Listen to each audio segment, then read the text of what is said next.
ఇంటర్వ్యూలల్లా rapid fire questions అని అడుగుతారు. బండి సంజయ్, కేటీఆర్, కేసీఆర్, రేవంత్ రెడ్డి, మోడీ అని. ఇక రేవంత్ రెడ్డి అనగానే ఈసారి సమాధానం ఏమొచ్చినట్టుందంటే మిత్రులారా, ఇల్లు కూల్చటోడు అనత్త సమాధానం. మధుప్రియ, బలగం, దిలీప్ వీళ్ళిద్దరు వాడిన ఈ పాట రేపు పొద్దున రేవంత్ సర్కార్ను గద్దెదించుతుంది. ఇందులో నో డౌట్. కూకెనే రాలే బిడ్డ కూసున్న సీటు అంటే ఆ పాట రాస్తే కామెంట్స్ ఏమొచ్చేదంటే, నేను చదివినా, నీకు ఊకెందుకు వచ్చింది రేవంత్ అన్న సీటు, నువ్వు గుంజుకున్నావు, పైసలు ఖర్చు పెట్టినావు, డబ్బుల సంచులు మోత కదా నీకు ఆ సీట్ వచ్చింది అని చెప్పేసి చాలా మంది కామెంట్లు రాశారు. పొలిటికల్ వైబ్స్ ప్రేక్షకులకు నమస్కారం. మిత్రులారా, సింగర్ మధుప్రియ, బలగం, దిలీప్ వీళ్ళిద్దరు కలిసి ఒక పాట పాడినరు. ఖమ్మం జిల్లా వెలుగుమట్లలో ఇండ్లు కూల్చడానికి సంబంధించి ఒక పాట పాడినరు. ప్రస్తుతం ఆ పాట ఫుల్ ట్రెండింగ్ లో ఉన్నది.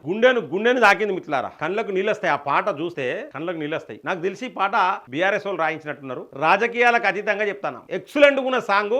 మధుప్రియ, బలగం, దిలీప్ వీళ్ళిద్దరు వాడిన ఈ పాట రేపు పొద్దున రేవంత్ సర్కార్ ను గద్దెదించుతుంది. ఇందులో నో డౌట్. ఇంకోటి హైడ్రా మీద రాయండి, ఇంకోటి మూసీ నది మీద రాయండి, నిరుద్యోగుల మీద రాయండి. క్లోజ్ గా భవిష్యత్తులో ఎన్నడూ కూడా కాంగ్రెస్ తెలంగాణ రాదు. ఇందులో నో డౌట్. నాకు తెలిసింది కేటీఆర్ రాయించవచ్చు పాట. ఒక పాట చూసినాం మనం. ఏం పాట అంటే, కూకెనే రాలే బిడ్డ కూసున్న సీటు అంటే ఆ పాట రాస్తే కామెంట్స్ ఏమొచ్చేదంటే, నేను చదివినా, నీకు ఊకెందుకు వచ్చింది రేవంత్ అన్న సీటు, నువ్వు గుంజుకున్నావు, పైసలు ఖర్చు పెట్టినావు, డబ్బుల సంచులు మోత కదా నీకు ఆ సీట్ వచ్చింది అని చెప్పేసి చాలా మంది కామెంట్లు రాశారు. అదే ఈ పాటకు మామూలుగా లేదు మిత్రులారా. కాయా కష్టం చేసి చెమట చుక్కలు కార్చి ఈటిక వేర్చి ఇల్లు కట్టుకుంటే పేదోళ్ళ ఇల్లు మీద నీకెందుకు ఇంత కోపం, నీకేం న్యాయము, నీకు ఎట్లా చేతులు వచ్చినాయి, మీరు రాబందు లెక్క మా ఇండ్ల మీద పడి మా ఇండ్లు కూలగొట్టిర్రు, మా పిల్లలు చిన్న పిల్లలు, మా పిల్లలు పెద్దగైనాక వాళ్ళకు ఇల్లుండాలని మేము రూపాయి దాచుకుంటే మీ కన్లో బుద్ధి కాలేదా అని ఏడ్చుకుంటా ప్రజలు చాలా ఇబ్బంది పడ్డారు. ఒక మహిళ అయితే,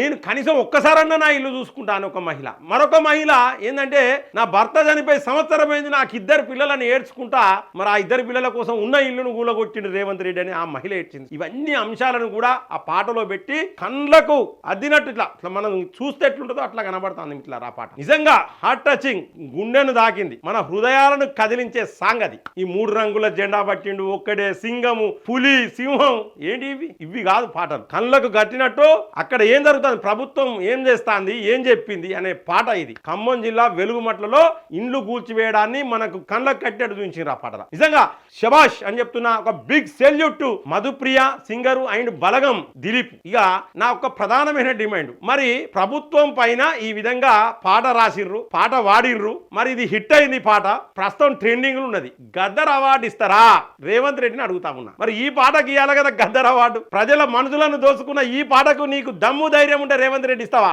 మిమ్మల్ని ఒక రాబందు లెక్క చిత్రీకరించిన రేవంత్ రెడ్డిని, తుమ్మల నాగేశ్వరరావును, పొంగులేటి శ్రీనివాస్ రెడ్డిని మిమ్మల్ని రాబందు లెక్క చిత్రీకరించి పాడిన ఆ పాటకు మీరు గద్దర్ అవార్డులు ఇస్తారా? ఇంటర్వ్యూలల్లా ర్యాపిడ్ ఫైర్ క్వశ్చన్స్ అని అడుగుతారు. బండి సంజయ్, కేటీఆర్, కేసీఆర్, రేవంత్ రెడ్డి, మోడీ అని. ఇక రేవంత్ రెడ్డి అనగానే ఈసారి సమాధానం ఏమొచ్చినట్టుందంటే మిత్రులారా, ఇల్లు కూల్చటోడు అనత్త సమాధానం. మన సమస్యలను చూపించే సింగర్లనే మనం ఎంకరేజ్ చేయాలి. ఏదో అన్న సింహం, అన్న పులి, అన్న ఏనుగు, అన్న తోపు అంటే ఒక్క చీమ దెబ్బకు సంకన ఆగిపోతాడు అన్న. ఒక్కటే చీమ చాలు మిత్రులారా. వెనకట ఒకటి ఉండే సామెత ఉండే, ఏ పెద్ద చెట్టురా అన్న అంటే చిన్న గాలికి తుప్పుకుమని పడిపోతుంది చెట్టు. అట్లనే ఈ సింహం ఎందుకు మనకి, ఈ పులేందుకు, ఈ నల్లమల పులేందుకు, ఏంది సింగం ఎందుకు, ఇవన్నీ ఎందుకు అవసరం మనకు? ఇవి కాదు పాటలు. ఊకనే లేదు, గుంజుకున్న సీటు, ఒక్కొక్క మీట ఎక్కిన, ఏంటి ఇవి పాటలా? ఈ సింగర్లను ఎంకరేజ్ చేయాలి. ఇలాంటి పాటలు చాలా రాయాలి. కాంగ్రెస్ ను గద్దెదించేంత వరకు, అది బీఆర్ఎస్ కావచ్చు, బీజేపీ కావచ్చు, ఎవరు ఇండిపెండెంట్ కావచ్చు, ఖైత పార్టీ కావచ్చు, ఇసోని పాటలు రాయండి కాంగ్రెస్ ను గద్దెదించడానికి తెలంగాణలో. మరి ఈ యొక్క పాటను మీరు కూడా చూడండి. ఆ పాట చాలా బాగున్నది. అట్లనే ఈ యొక్క వీడియో పట్ల మీ యొక్క అభిప్రాయాన్ని కామెంట్ బాక్స్ లో రాయండి. సబ్స్క్రైబ్ చేయని వాళ్ళు మన ఛానల్ సబ్స్క్రైబ్ చేయండి. బెల్ బటన్ నొక్కడం మర్చిపోకండి మిత్రులారా. జై హింద్, జై భారత్.